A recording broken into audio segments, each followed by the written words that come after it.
if I know you, you always keep a small handful of your most treasured Star Wars audio moments at your fingertips. I do.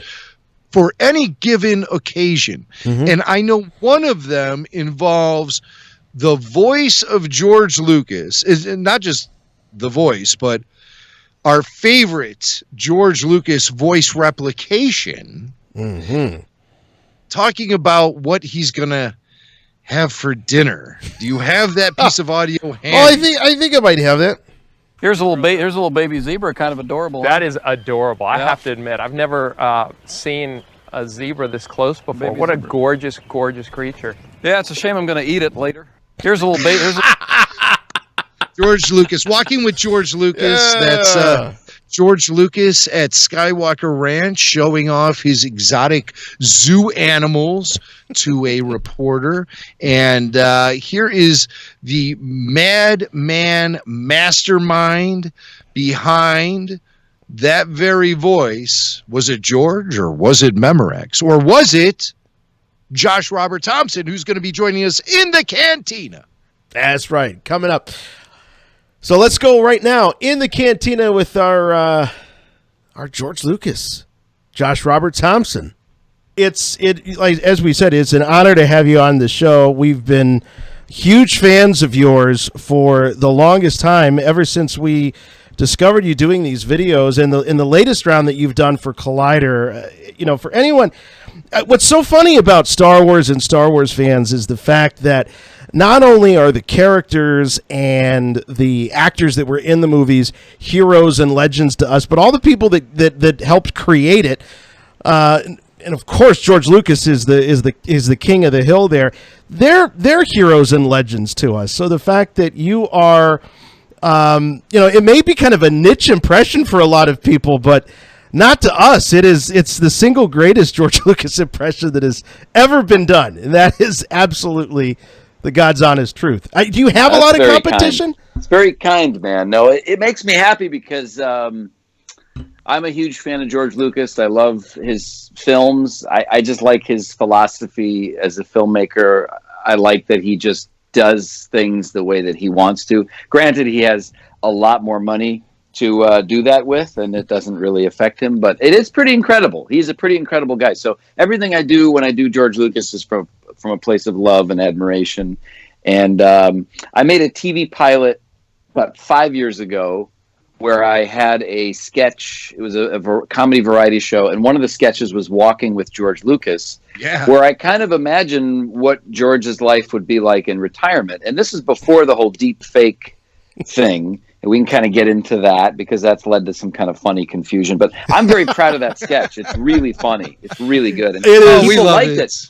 But it is to a specific audience. And I'm so happy that I connected with Collider and Mark Fernandez over there. And he just gets it. He just understood what I wanted to do. And I can't believe that people have responded so positively. It's very, very fulfilling. Well, we got turned on to your whole scene. It was probably at the same time Walking with George Lucas. You released that. I mean, we fell on the floor with the baby zebra line. Yeah, right. We love that line. And it's just so you're the nuanced approach you take to Lucas, so casual and naturally him. I mean, it's scary. It's downright scary. But because it's not even exaggerated. There are a lot of Dana Carvey comes to mind, right? Where a great impressionist, but it's usually an extreme version. And what makes Josh, what makes your talent so incredible is that it's damn near voice doubling, but it's not boring. A lot of people can, not a lot of people, but people can voice double. But not only can you voice double, but you have, the instincts and the talent of a comedian. So you not only are you voice doubling, but you're throwing down some of the funniest stuff that you can only imagine of them saying. Yeah, and I appreciate that. And it's all improvised. I think you guys were discussing it maybe a few shows ago, kind of wondering if we scripted things. I know a lot of people ask that, but nothing other than the sort of outline of what we're going to do. Nothing is planned, and everything that I say as George Lucas is completely on the spot and in the moment. But that's because I know so much about him. That's because I have every book and every documentary, and I truly.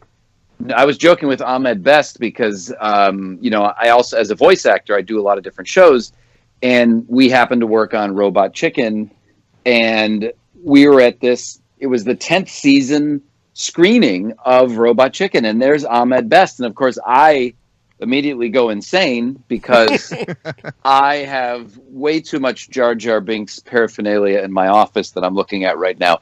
So I showed him a picture of that, and we had a good laugh about it. And I was just so excited about it because I just get it. Like, I understand what George was trying to do. And it's so cool that George made those prequels at the time that he did. I think he got out at just the right time, in my opinion. But it's so much fun to imagine what he would be doing now. Now, the other thing is George has seen these and he loves them. Oh, well, that's good too. That's the biggest takeaway from this. I got a message from some folks over at Lucasfilm, and they just wanted me to know that George's son had shown his dad some of these deep fake things, and he was absolutely blown away by it. Thought it was very funny. So I that's all I need. Yeah, right. You know what? He's got a great sense of humor, and he likes to laugh at himself. Back in 2008, we created a George Lucas video that you can see it on YouTube. It's on our YouTube channel, and it's called the George Lucas Hip Hop. And the story was George Lucas was spotted at the annual Hip Hop Awards. And we thought it was funny. Well, what if George got up on stage and did his own rap? Sure, so, yeah, that's great. A couple of our friends did some wacky animation to it, and we entered it into the Adam Film Awards Star Wars Film Festival, and we won 2 awards. We won Best Animation. Obviously, no other animation entered that year. And Audience Choice. Yeah. Audience Choice. And with the Audience Choice, it was presented then to George, and George saw it. And I met George at a banquet in 2009, just a year later, and I brought it up to him. And he said he did confirm he saw it, and he said I did very well. I did very well. I love it. I did very well. I was like, very really well. Oh, that was Jason. Did you just play a tape of that, or was that? No, that was Josh. I'm here. I'm here. I just wanted to sort of hang out with you guys. I know that Josh was kind of talking, and oh man, this is so I thought it would be good to. Yeah, big fan of your show. You guys have been on for how long? You've been on 20 years? Something like that. That's great. Wow, this is great. Amazing. This is an exclusive interview with George Lucas. I was always very jealous because Jimmy Mack was the only one that of the two of us that got to talk to you, George. So until now, we're going to right the George, great wrong. Jason, now's your chance, Jason. You get to ask the George Lucas a question. How's retirement been treating you, George? You have a little kid now and everything. Sure. Yeah, it's great. I got married. To Melody. Melody and I are doing great, and I just sort of, I just kick back and I have a good laugh. I just watch all these new Star Wars movies, and I just go, okay, whatever. The money just rolls in. Yeah, right. But I've been making smaller films. I make some films on my iPhone. A couple days ago, I made in my kitchen. So just smaller, more esoteric kind of films. I don't know, you'll probably never see them, but I'm just making. I've made over 1 million films, I think, since I retired. Wow. Yeah. They're all on the iPhone, George? That's? Yeah, I mean it's filmmaking has changed so much, and it's digital. I prefer that.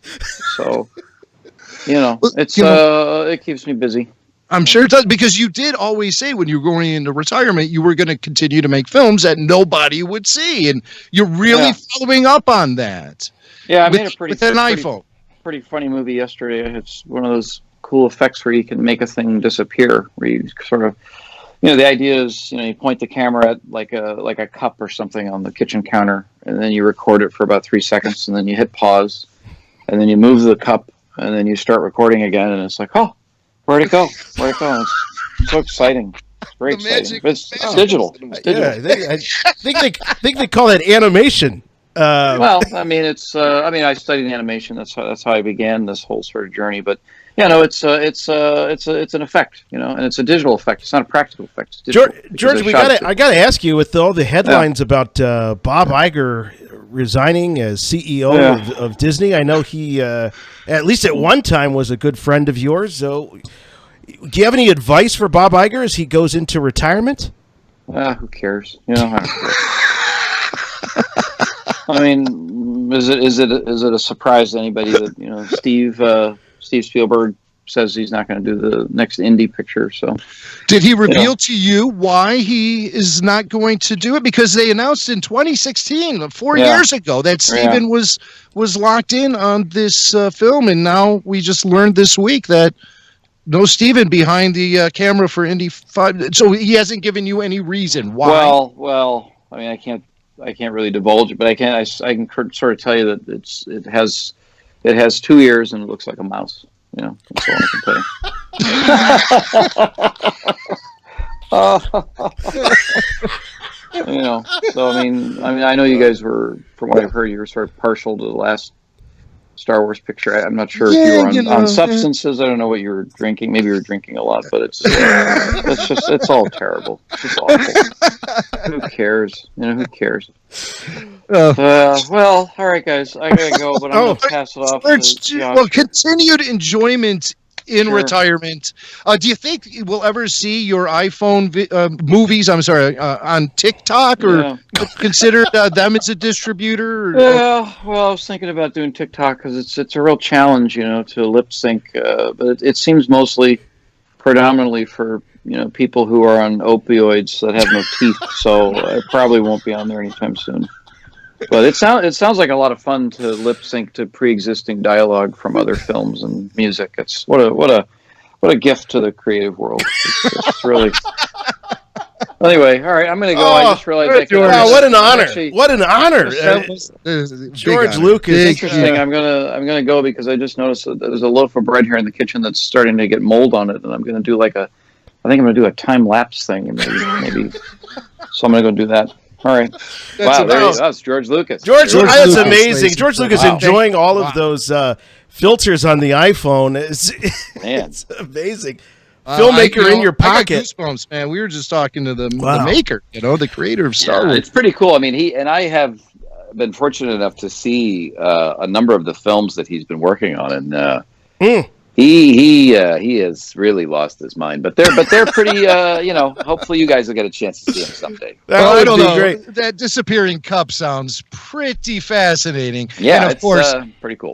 You know, time lapse bread mold. I mean, who wouldn't get excited about? I mean, that's another pod race right there waiting to happen. I think we've got another hit on our hands here, fellas.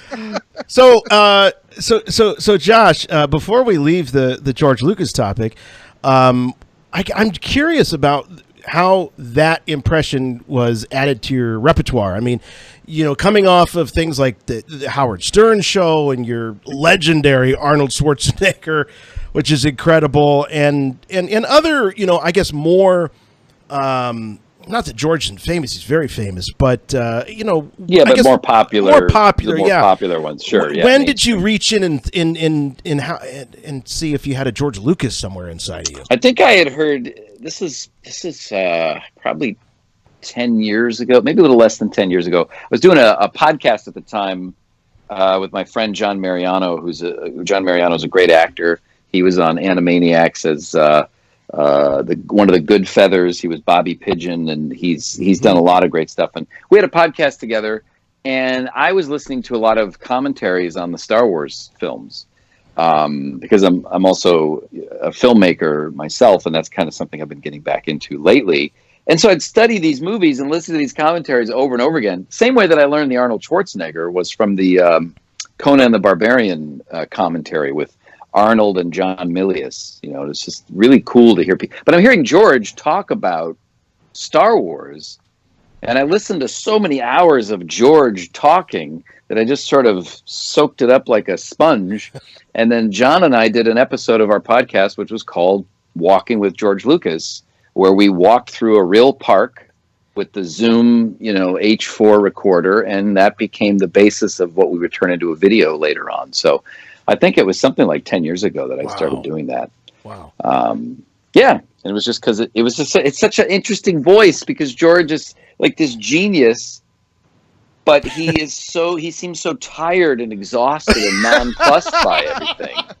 So it's like, you know, hey guys, all right, I think it's going to be an interesting idea if it's maybe a lava planet and we have, you know, Anakin and Obi-Wan are sort of fighting to the duel. It's almost like it's, Dante's Inferno, All right, okay. Now let's just see what we can do. Let's see what we can do. Maybe we can I know we can do it because it's impossible. Okay. This guy, you wouldn't think that guy with that sort of energy level would be making these amazing things, but he does. It's incredible. And how does a guy with that energy level make famous faster, more intense? Like that's his note. How does he get anybody to listen to him? Like, who would ever take orders from a guy like that? But he, in his own quiet way, he just has a really interesting view of the world. So I just added more of a surliness to it. Yeah. Just a little extra sarcasm, and which is even more so now, just because what the hell does he care anymore? Right. He's so beleaguered. I think it was Mark Hamill, I think, mentioned in an interview recently about how George hasn't changed at all. Like, money has not changed George Lucas. He's still just as kind of curmudgeonly and sour. Same outfit. I mean, he wears the white sneakers, the jeans, the plaid shirt. It's he doesn't care. No, which is incredible to me. Is. I mean, he's just a guy. He's just some guy who was like, well, I was failing at school and I got into a terrible car accident because I was drag racing, and I decided, I don't know, I guess I'll try drawing and doing cartoons. I don't know. And then I ended up here. You just go, okay, well, sure. Not really how it goes for all of us, but yeah. And that's just funny to me. Oh, it's great. Now, another thing that you've done in the Star Wars world is the Secret History of Star Wars, the audiobook. Big one. And that's become, here on our show, one of our just absolute go-to favorites when it comes to documenting the history of Star Wars. How did that show up in your life? They approached. I would imagine they approached you. Is it because of your ability to do these voices? No, I think it was. I don't remember exactly, but it was probably through recommendation of some other voice actors. There was a group of people that I did a bunch of audiobooks with 10 years plus or so ago, and I think it was just sort of. I got recommended, and also, because I'm a big Star Wars fan, but it was a dream job. I think it took about a month to record that. I think it's a 24-hour long audiobook. It is a long book, but well worth it. They were, I know it was a long time ago for me in terms of just my abilities as a voice actor, so I could never listen to it now because I feel like I would do a much better job just with just the reading itself. But it was, I learned a lot. I learned a lot of things that I didn't know. And I also really enjoyed that I got to do like Irving Kershner and George Lucas. And, that might have been in the early days. That might be where sort of it started, was doing the Lucas voice. And just that it was just great to have my narrator voice. In 1982, George Lucas made the following statement. And then it's, this exhausted voice saying, well, I told Mark, if you're still around in your 60s, we'll probably do another series here. We could not stop laughing while recording that. The guy who recorded it, like, he was just in tears. We just had to take it over and over and over again. It took so long. I can only imagine. And you play it straight. I mean, you're not necessarily playing it for laughs, but when I listen to other audiobooks, especially books that are, sort of documentarian, like I get annoyed that it's not you, that it's not somebody that can do all of these various voices, because especially when you have so many different characters intersecting, it's nice to have a voice to associate with. Yeah, that's true. That's true. I thought that was the fun part of that. I agree with you, because I think I was like, well, instead of just reading these quotes as my regular voice, let's have a little fun with it. So, thankfully I had the ability to do that. But I totally agree. I think audiobooks can be a little dry, especially, something like that. It's a long ass book. That was a lot of work. Did you have to convince the producers to let you have carte blanche with your impersonations during that recording session? No. I think by that point they sort of knew about the Howard Stern show and the Late Late Show. I was by that point definitely doing the Late Late Show with Craig Ferguson, so I think it was just pretty much assumed that I might do something like that. So yeah, no, they were all for it. Very supportive of it. I love your Coppola as well. For some reason, it's just. Have I done that? I don't know if I did. I think you do it in the book. I think you. I do. Yeah, no, yeah. I was just joking the other day. I was doing Coppola because I had bought some of his wine, and I had just watched Godfather 3, and I was listening to the commentary of that, because that movie at the time was just, torn apart. It was eviscerated as like the worst, Yes. And I watched it again. I watched them all in a row, and I was like, wow, this is a very sad. It's a very sad, tragic film. It really is. But Coppola gets on there, and he's like, I had this idea to make this film, and because I knew that this was going to be a hard movie, so I put my daughter in there, and she was very good at, and it's just the way he speaks is so colorful and lovely. All those guys, Lucas, Milius, Coppola, Brian De Palma, all those dudes. That's like the original group there, man. I love the fact that George and Francis sort of found each other because they both had beards. Yeah, and that was like the genesis of their meeting. Hey, you got a beard, I got a beard. wasn't Coppola was making a movie called Finian's Rainbow? Finian's Rainbow. Yes, and I think he sort of mentored Lucas a little bit, and then produced THX. 1138, and George was always the guy that everybody kind of George is great because he got the last laugh. George and Spielberg, but George more than Spielberg because George was really part of that specific group. And George was the guy that everybody was kind of like, yeah, whatever, you're crazy, you don't know what you're doing. You got to make conventional movies, George. Your movies make no sense. Oh, whatever. I don't care. Screw you guys. Whatever. And then, then he makes this movie Star Wars and screens it. And I remember famously De Palma was just like, this is just crap. I don't know what you're doing. You got to get your head out of your ass. This is some kitty crap. And so, but, he got the last laugh because he continued. It's pretty admirable because he just continued to do his own thing in his own way. Without really deviating from that, which is really not easy to do. And he just did it, man. And I made a shitload of money. So for you guys. True. I gotta ask, because I just found out recently that you're from Cleveland, and I work in Cleveland, and that you had an experience seeing Peter Pan at Cleveland Playhouse, and I'm actually at Playhouse Square in Cleveland, which is now the Cleveland Playhouse is a resident company of Playhouse Square. So tell me a little bit about, just growing up in Northeast Ohio. And I have to imagine that you were the guy that did all the impressions. You were in Peter Pan. I was in it. Oh, wow. When I was 9 years old, back in '84. Who'd you play? I played one of the Lost Boys. I played Toodles, who in Spielberg's Hook is an elderly man walking around looking for his marbles, and he says, "I lost my marbles." That's who I was. Right. But it was that was an amazing experience. That was an amazing summer because that was the summer of Ghostbusters. This little film called Ghostbusters came out, and Temple of Doom. And I remember, Whitney Houston, I Want to Dance with Somebody was on the radio, and we would go across the street after our rehearsals and we get Burger King, or we go to McDonald's. I was right in the 80s, man. I was deep in it. And I grew up off 117th and Florian. I grew up over by the Variety movie theater, which I think is now being restored. So it was not the greatest part of town to grow up in the 80s.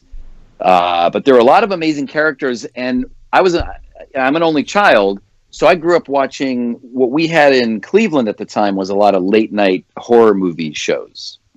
Yeah, the Ghoul. What was we had the Ghoul? We had the Ghoul. We had Son of Ghoul. We had Frank and Drac. We had Big Chuck and Little John. Oh yeah, and in my parents' era, they had Ghoulardi and they had Big Chuck and Houlihan, and then of course Elvira was syndicated. So we had at one time 5 or 6 late night and Superhost, who just passed away. I was just going to say, Josh, I know you're out in L.A. You might not be plugged into the scene here. Yeah, of course. But Superhost passed away. I posted a little tribute to him on Instagram, and I never forgot any of that stuff because then when I moved to L.A. in '96. I immediately found this public access studio, kind of like a Wayne's World type or UHF type situation, in a city called Chino, which is only famous really for cows and the men's prison. is out in a part of LA called the Inland Empire, which is way, like, super far away from anything having to do with Hollywood. That's where I ended up when I moved out here. And I found this TV studio. And for the next decade of my life, I just did all of these shows. I did my own late night horror movie show. I did a variety show. That's where I learned all my characters and honed all of my impressions. So, but everything I learned growing up in Cleveland and watching those local TV shows, and then doing theater at the Cleveland Playhouse. That's kind of where it all started. That's so cool. And I'm going to guess that you were maybe one of those guys. You were the kid in school that could do impressions of all your teachers and the principal. Yeah, in fact, yes, because in high school, my friend Dave Irwin and I, we were the two sort of, dorky kids in school that didn't really talk to many people. So we bonded our freshman year, and in my basement in my house, I built these sets, and we did our own, like, Dave and Josh cable television, and all the shows were hosted by the faculty of our school, which we portrayed. So, and then tapes of that would get passed around the school, and people were very excited about it. So we did that all through high school. And yeah, so any friend that I was with knew that we were either going to do some kind of cassette tape show, or we were going to, make some kind of TV show or horror movies, which I made a lot of in high school as well. So yeah, man, this has just been part of my sort of DNA forever. This is just my thing. I love it. Hey, Chino is known for one additional thing. Yeah. It does get referenced in a lyric to the Grateful Dead song "Friend of the Devil." The line is, right? Yes, it's true. Got a wife in Chino, babe, and one in Cherokee. Yeah, that's about right. And that would make sense, because if you're trying to hide your spouse from the other one, yeah, you would want to keep one for sure in Chino, because no one's going out that way. So that makes, in fact, that's a good idea. I'm going to write that down. According to the song, she's the one who got my child, but it don't look like me. Right, which is also probably the case in Chino, or if you go further out to Redlands, there's a lot of meth, so who knows what's going on out there. People are having a good time. I will say that I did watch The Muppet Show a lot when I was a kid. Yeah. And that was the other one, because I'd noticed that, like, in the end credits, I would notice that there were multiple names for the Muppet performers, and then I found out that, like, one person would do multiple voices. So that's how, as a kid, I started to understand that you could actually change your voice and mimic other people. That was kind of really probably where it started. I've always wondered. Ever crossed paths with Mark Hamill, who was also on The Muppet Show back in the day? Yeah, I haven't. But Mark tweeted something very nice about my George Lucas impression. He said it's the best he's ever heard in his life, but he couldn't comment on the content of our Collider videos, which I think meant wink, wink. I completely agree with everything you guys said. Nailed it. Yeah. Nailed it. So that was pretty cool. Well, obviously, in the Star Wars world, you're legendary for the George Lucas impression, but it was your Arnold Schwarzenegger impression that really kind of brought you to the attention of Howard Stern and all of that. Can you tell us a little bit about how that happened? Because this actually goes back to the recall campaign back in 2003. Schwarzenegger being thrust into all of that. What was going on with that whole? And how did you get on Fox News posing as? Yeah, I think it was there's another Cleveland connection, because Tim Conway Jr. The Conways lived in Chagrin Falls, Ohio. Yes, for people not from Ohio. And Tim Conway Jr. hosted a show in L.A. with a guy named Doug Steckler, who used to write for a show called SCTV, which was like the Canadian SNL, right? Please. Brilliant. Right. I mean, you guys know. We're part of that congregation. Of course. Right. We're faithful. We're very faithful. I mean, you guys, honestly, that was that show, I think, above all others, was the one that really got me excited about that stuff. I mean, what an education in comedy we got as kids from that show. Right. You're right. You're absolutely right. And what a great cast of people. Some of the greats. When you think about John Candy and Rick Moranis and Eugene Levy, just 2 weeks ago, we played the Schmengi Brothers tribute to John Williams. Yeah. So good. So good. Yeah, and Joe Swank Flaherty, thought it was really. I said it was from the Oscars too, and Swank believed me. He Yeah, thought it was. well, He thought it was from the Oscar broadcast a couple weeks ago. can you imagine? That would have been a great broadcast if they had those guys on there. But Joe Flaherty used to do that Count Floyd, right? Which again is exactly what we're talking about. That sort of late night horror movie thing. But yeah, man, I would watch those shows. And what the hell were we talking about? Oh, we were talking about how you got doing the Schwarzenegger and Fox Oh yeah, News so the and all that. Schwarzenegger. So Tim Conway Jr. was hosting a show. Doug Steckler was a writer on SCTV, Right. and they had a show in LA called the Conway and Steckler Show. Yes. And one day I decided to call in as Arnold Schwarzenegger, just on a lark, just as a prank. And Conway talked to me off the air, and he was like, who are you? I've never heard of you before. He said, you want to call in next week? Maybe we'll do a little bit. And next week turned into, every couple of days, 2-3 times a week.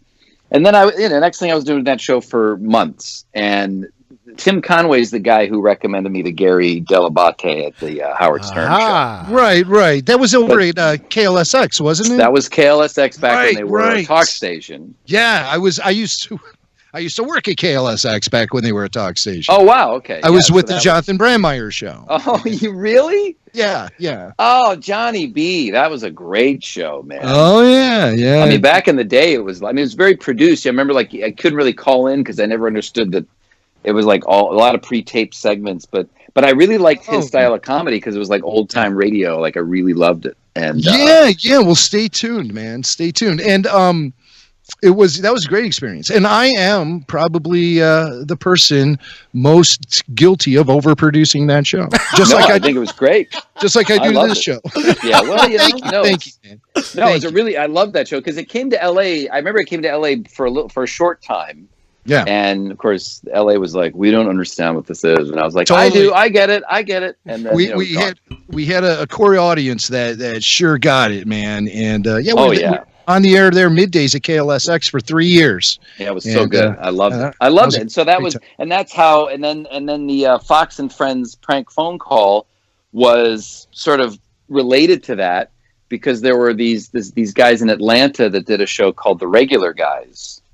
I don't know if you ever heard of The Regular Guys, but it was it rings a bell, but I don't ever recall actually hearing them. Well, these guys, they were the ones who orchestrated. I don't know how they got me on the air, but they just said, "Hey, we got Arnold on the line. He wants to talk about, I don't know, propositions for schools in New York," and they put me on the phone.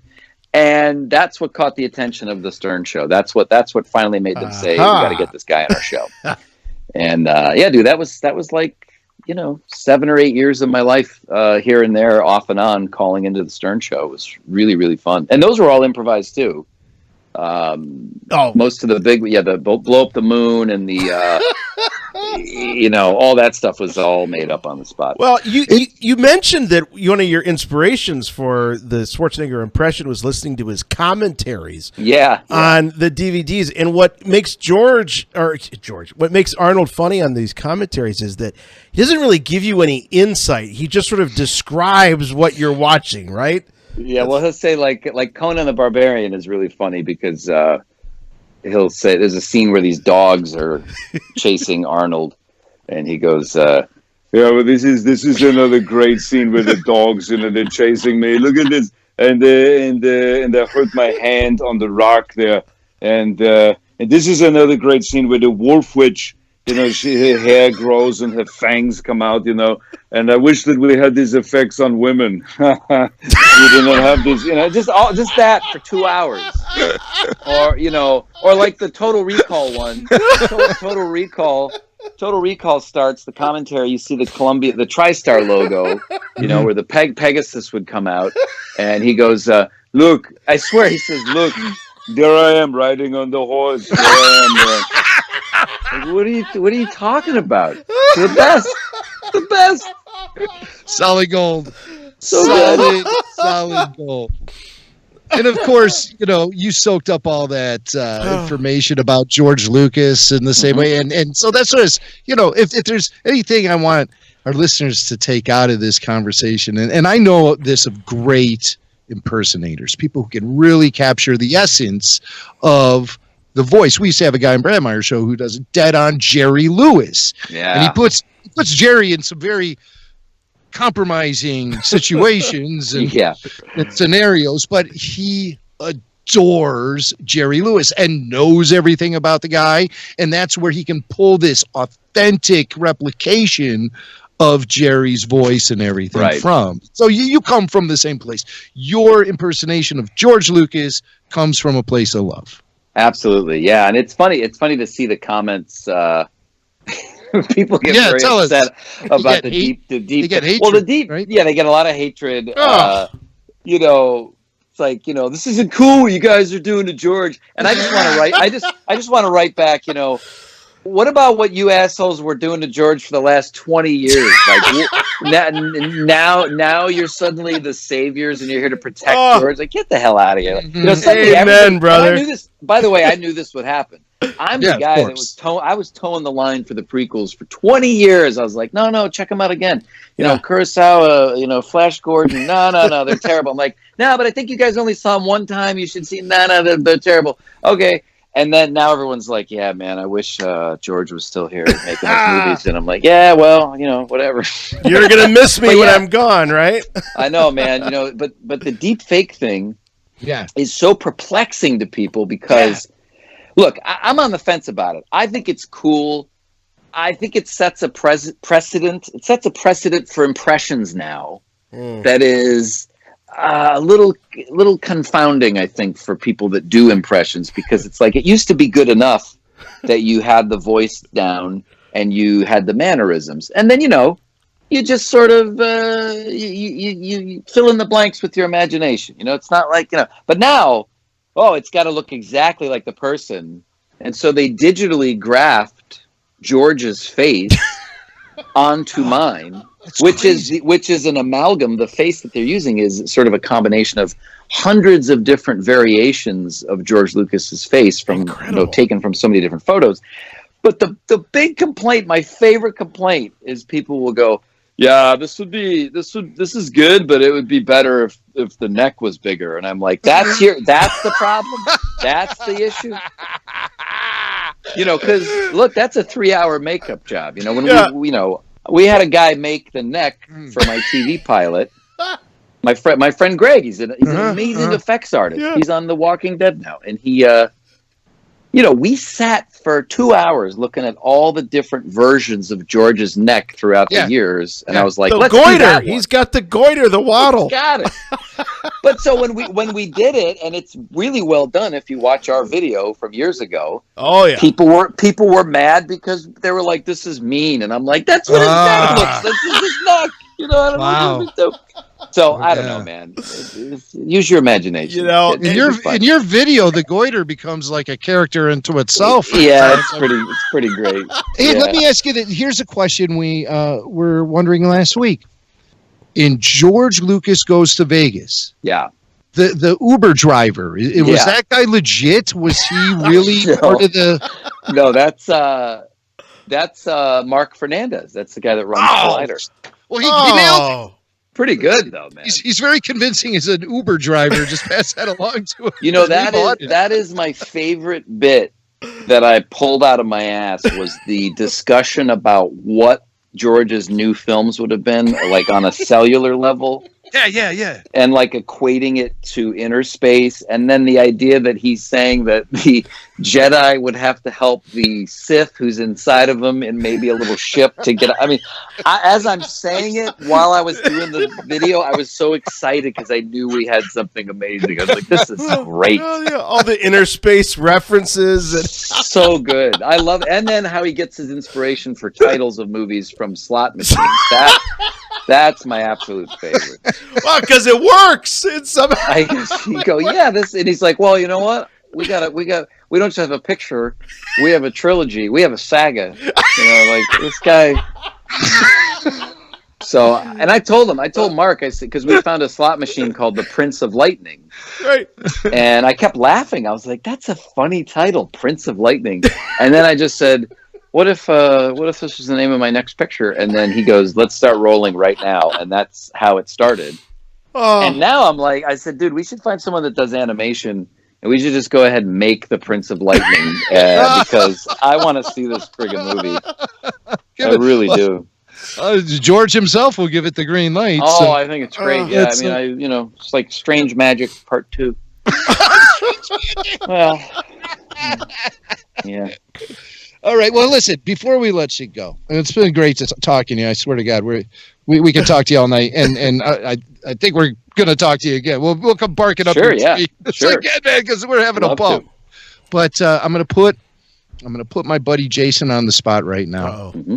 And I am going to have you evaluate his award-winning performance as George Lucas in the George Lucas hip hop. Oh yeah, sure, yeah. Okay, so this is this is going to happen now.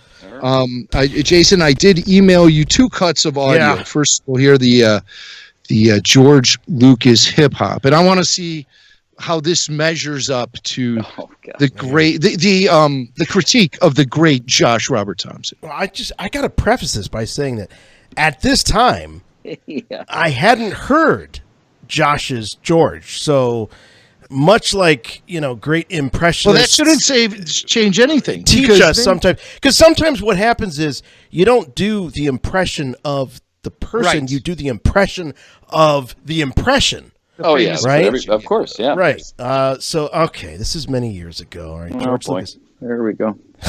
I'm back from the ranch, lightsaber in my pocket, jump into my X-Wing, take off like a rocket, a ton in the bank, melody on my arm, Death Star's approaching, so raise the alarm. Fighting with the critics over Howard the Duck. I read their reviews, I said, what the f***? I hip and I hop with Jar Jar and Mace. Greedo shot first, so in yo face. All right, that's enough. That's enough. That's the best stuff. Right? This So is what like do you going to the think master, Well, well, I think I think ultimately it may have gone a little too far in places, but I mean, you can't undo that, but you can diminish the effects of it. Wait a second. Haven't I heard this before? I heard this somewhere before. That's what he said after the first screening of the fan event. I did. And then Ben Burt was like, George, I mean, you go from like the death of a Jedi to Jar Jar doing a bunch of bullshit. I don't know what the hell you're doing. They were like going to come to blows with each other. By the way, before I review your impression, the pilot that I made for my show, we did the sound mix. We did the sound mix at Skywalker Sound. Yeah, but Ben Burt worked on that, right? Yeah, well, Ben Burt was there. He was working on something else. But Ben Burt came by, and I was out of my mind. We were screening my show in the original THX theater. Just to make sure the sound mix was correct. I mean, it's an amazing experience. Right. No better place. And here comes Ben Burt. Wow. And he watches the Walking with George Lucas segment because someone told him to go in there and look at it. And he just goes, "Wow, this is great. George would really love this. This is great." And I was like, "Wow, I got to get out of here. This is amazing." That was a great experience. Wow. That was right when they were mixing Force Awakens at the time. Oh, wow. Matthew Wood, one of the other great sound editors, Matt Wood, the guys over there had me prank Matthew Wood as George Lucas. Oh my God. And I called him, and he was here in LA working on the film as well.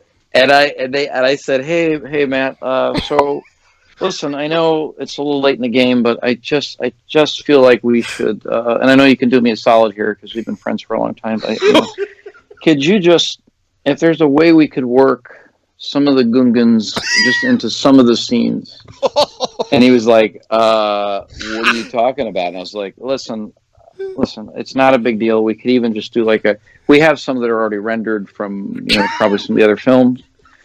And then I said, what are your thoughts about Red Tails 2? And then he goes, who is this? And then we hung up on him. You had him for a little It was while, pretty though. great. Yeah, he was like, God, I wouldn't put it past. Oh, I mean, Matt Wood has been working with George since he was like 16 years Right, old. exactly. I mean, yeah. So that was really fun, Incredible. and I feel like it's all been leading to this. And again, I really appreciate that you guys love this stuff, because that was the one thing I always wanted to do, and I felt like with the Walking with George Lucas sketch that I made years ago, for some reason we just weren't able to make a dent into that fan base. It was like I was sitting there with this thing going, God, why aren't more people talking about this? And I found a way in through Collider, and that stuff exploded. And now it's great to have all these people enjoy it and appreciate it. So it means a lot to us. well, our do. little fraction of the fan base who listens to Rebel Force Radio, they were turned on to you a few years ago. So Yeah.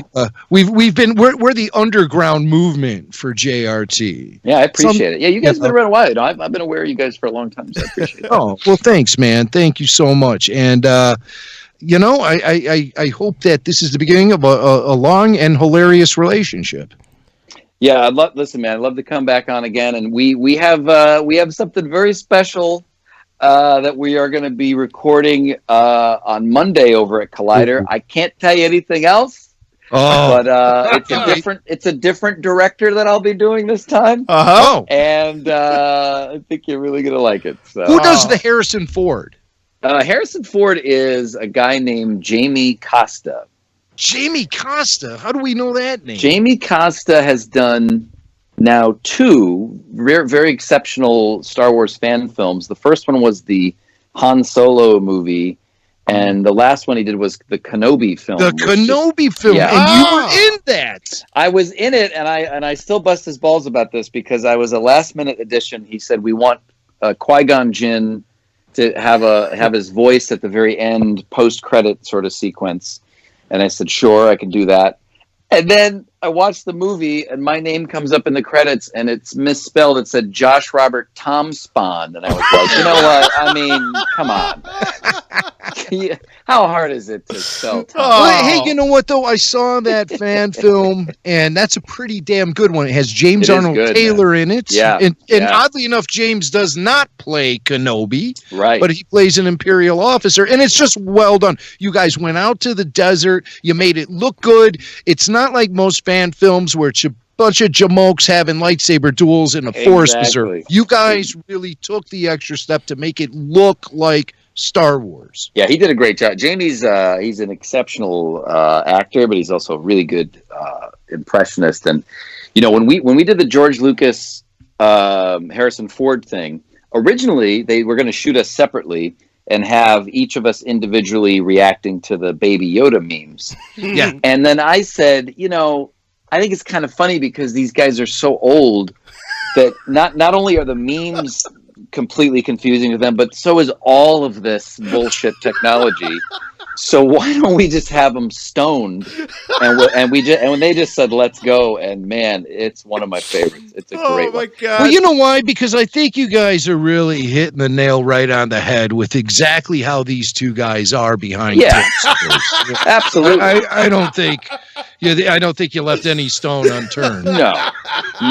I think the Vegas one is still my favorite just because it has some moments that are very emotional, and it's a nice send off, at least for a little while, for that character.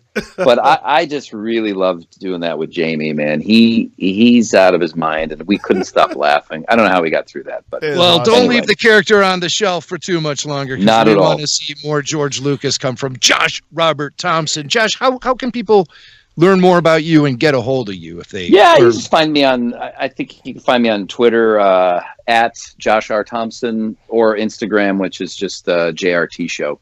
And those are probably the 2 best ways to get a hold of me. But yeah, man, I got a lot of very, very cool stuff coming up, and I hate to do that thing where it's like I can't tell you yet. But I'm very excited. I've got some great projects and a couple of films coming up, so I'll come back on when those things are out. In the meantime, we have a plethora of great video content, from both Collider and you. Let's not forget Walking with George Lucas, the classic where it all began. I also remember seeing a video of you going crazy with fans outside of the Anaheim Convention Center during the Star Wars convention. That's Can we true. expect that to happen this summer when the big That show is comes a to Anaheim very again? strong possibility, my friend. I see. Because the convention has returned to Anaheim. Yeah. And we may have George there as well. So let's see. What Well, look out. Your groupies may be following you around. Yeah, that led was the by worst. me and Swank. Yeah, well, listen, man. There were some hot Twilight girls there. They were in the video too, and I was like, "Oh my god!" But they don't know it's me. I'm like, "No, I'm under here. I'm under the mask." Under That's the the neck. other thing. That's the other thing about these deep fake videos. I was joking with Mark about. I go, "Dude, everyone, I'm credited. I am credited." But people just don't read the description. They're just like, I wonder who this person is doing this impression. It's so good. If only there was a way for me to figure out who it is. I'm like, no, I'm right here. It's me. So thank you for spreading the word, guys. Yeah. By Well, the way, yeah, your we'll continue to do autobiography so. needs to be called Under the Neck. Yeah, that's definitely what it's going to be called. I like that. All right, man. Thank you so much, and thanks for the gift Thank you, that you're guys. giving to Star Wars fans through your great work. Appreciate it. You got it, man. I'll talk to you guys. Take care. All right. Later, John.